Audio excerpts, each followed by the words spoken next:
Welcome back, dear viewers, and of course the whole world now is focusing like couple of days ago on Russia, exactly in Kazan, central Russia, because of the BRICS, of course, the new economic giant and bloc worldwide, which will of course change the whole or the global order nowadays. Of course, they are establishing new development bank in versus the World Bank, which is dominated and totally controlled by the USA and the EU. How it will really change the global order, and how Egypt will get benefits from the being a member for the first time this year, 2024, in the BRICS after being expanded. Being joined this year by Egypt, Iran, United Arab Emirates, and Ethiopia, and they invited Saudi Arabia also to join the BRICS. Also, how it will try to make or to establish new just or new reform in the financial order worldwide. Because of course it's not just, or it's double standards with the lending or leaning money from the World Bank and the IMF.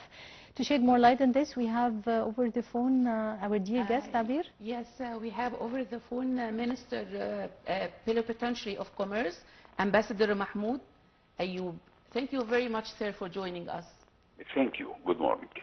Sir, how do you view the importance of the BRICS summit, the timing of the BRICS summit, and the first participation of Egypt as a member?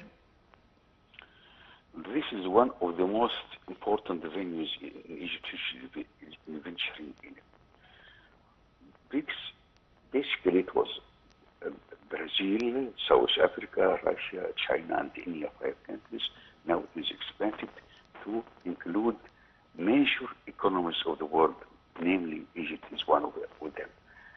When Egypt is joining this bloc, I would call it a bloc, with time it will be a bloc to balance the EU and the United States, IMF, and World Bank, because we see inequitable sharing of resources and of debts, and even the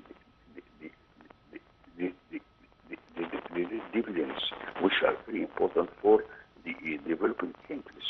Egypt is joining this bloc, our bloc or grouping, let us call it group instead of bloc, so that we can benefit mainly in investment in trade and economic cooperation with the main economic powers of the world. When I say China, India, and Russia, and Brazil, and South Africa. So the importance of this will reflect on the Egyptian economy very soon. Let us say within a few years, we will see the result as far as investment to Egypt and in Egypt is concerned, as far as economic development in Egypt is concerned, and also for trade, facilitating trade, and make it with the minimum rate of customs duties. So Egypt is a big beneficiary of joining this grouping. Yep. Your Excellency, when we talk about Egypt participating for the first time as a member in the BRICS, and the exchange actually between Egypt and the members of the BRICS have been increased to $31.2 billion in 2023. So we're talking about great added value for Egypt economically and politically. How do you find it? When we are joining this grouping of strong emerging economies of the world, this means that we are putting our feet on the right path as far as economic development in Egypt is concerned. Why? We need investment. We need foreign investors to come to Egypt. We need facilitation of trade, that is for our Egyptian exports to these economies and to our other countries. This will be ensured by joining the BRICS, which is a big giant. Our with time is changing to an economic giant outside Europe and the United States, of course, and Japan. And so we see many new economies, emerging economies, are joining. So Egypt will have access to more markets, and at the same time will have access to more money through investments from these countries, which will be at advantage as far as Egypt is concerned, and Egypt is working with them for this reason.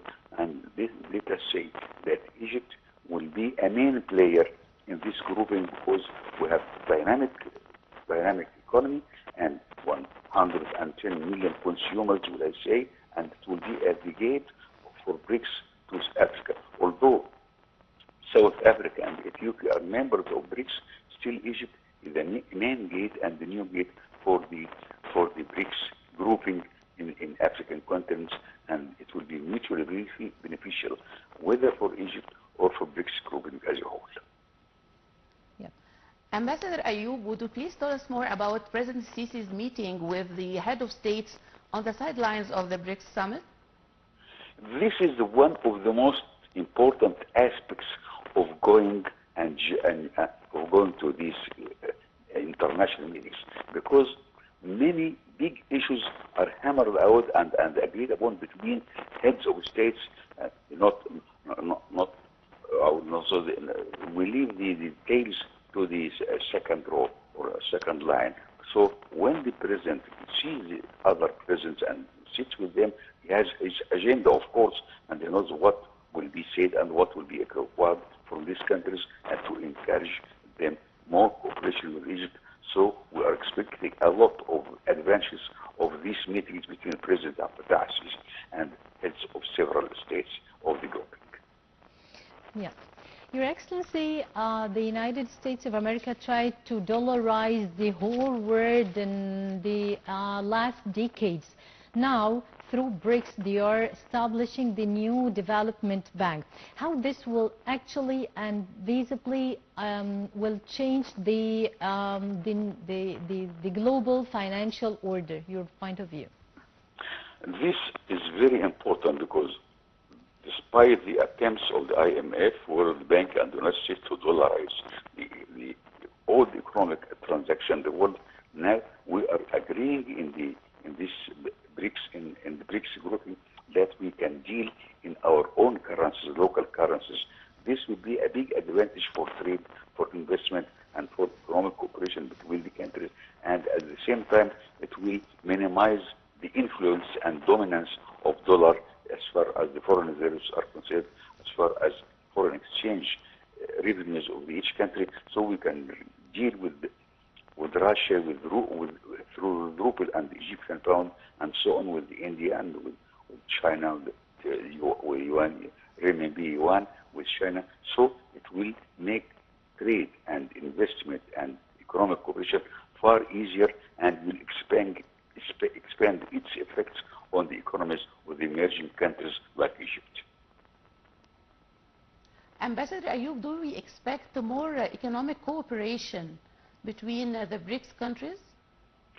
Yes, we must expect that, and this is in fact the main objective of joining BRICS for Egypt. Egypt is considering increasing economic cooperation with China, with India, with Brazil, with South Africa, and with other countries of the BRICS, so that it will be mutually beneficial, of course, and in the same time, it will take us out from the influence of the dollar, which sometimes it's scarce in Egypt or other countries. So we can put dollar aside and use our own currencies, and this will be reflected on investment in the group, in the countries of this grouping, mainly Egypt and the African countries. Yeah. Your Excellency, the West tried to isolate Russia after, of course, the start of the Ukrainian-Russian war. They failed to try to solve the crisis between Ukraine and Russia through the diplomacy. Actually, they tried only to weaponize Ukraine. They tried only to increase the discrepancies and the disputes between the two countries. But the BRICS, on the other side, they couldn't, of course, isolate Russia because the world has gone to Russia. More than 32 countries, they are now in Russia, in Kazan, central Russia. And On the table of the BRICS, there are India and China together now after the disputes on the borders, but they are now talking together because of the interests, and economy is actually bringing them together. So how you see here the discrepancies and the economy and the language of economy, or the diplomacy of economy and interests, is better than what the Western tried to do? Western countries tried in every possible way to, we'll say, boycott Russia and punish it for the Ukraine war. Now Russia was clever enough, Putin was clever enough to create with China and India this new grouping, so that the great giants, economic giants of the world. These are three, or if you add Brazil to them and South Africa, these are big and great giants of the giant economies of the world. Yep. So they will not be influenced or present. But the Western interest like of the United States and the IMF and the World Bank. So we are having a breathing space to cooperate together more in a more dynamic way, which will be reflected on the economies of each of these countries, namely Egypt. Yep. Ambassador Ayoub, the issue of climate change is one of the top important issues to be discussed in the BRICS summit. Would you please tell us more about this? Climate change and the environment are very important for the humanity as a whole.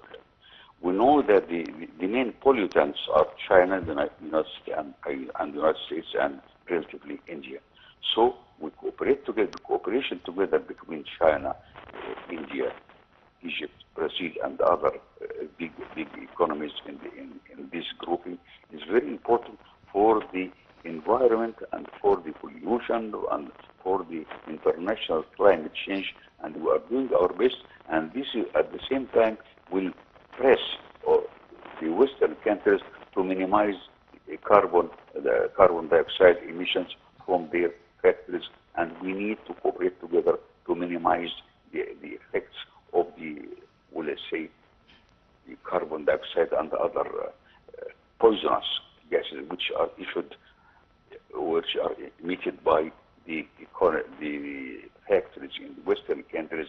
And Egypt is not a big player as far as the emissions of the carbon dioxide, but we need to cooperate with other countries so that we turn to green economy, green industry, and this will be beneficial even to the health of the individuals and to the citizens of each of these countries.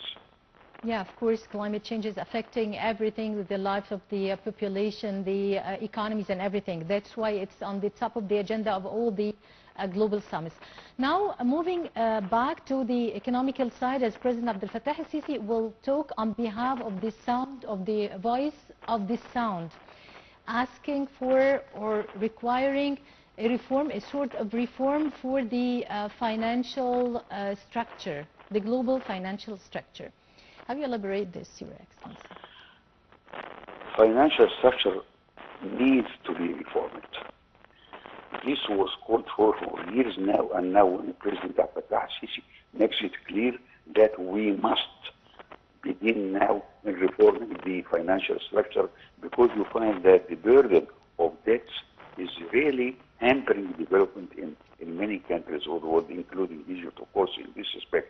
So we need to It's always unfair, Your Excellency, for borrowing the or lending the developing countries money, like Egypt, Argentina, Ukraine, and Pakistan.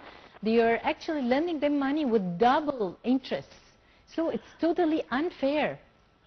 Well, this is the fact. We pay more interest rates than Western countries when they borrow from the IMF or World Bank. So this discrepancy should be corrected to the balance, to make it a balanced, and at the same time it will be for the benefit of the developing countries, namely Egypt and the African countries, who need a lot of the investment and a lot of foreign investment. I say foreign investment can come from Russia, from China, from the States, from Europe, but there should be equitable share for the developing countries in this process, so that we can benefit from the cooperation with all the world as far as investments is concerned. Your Excellency, Ambassador Ayoub Mahmoud Ayoub, Minister Plenipotentiary of Commerce, many thanks for being with us and have a nice day.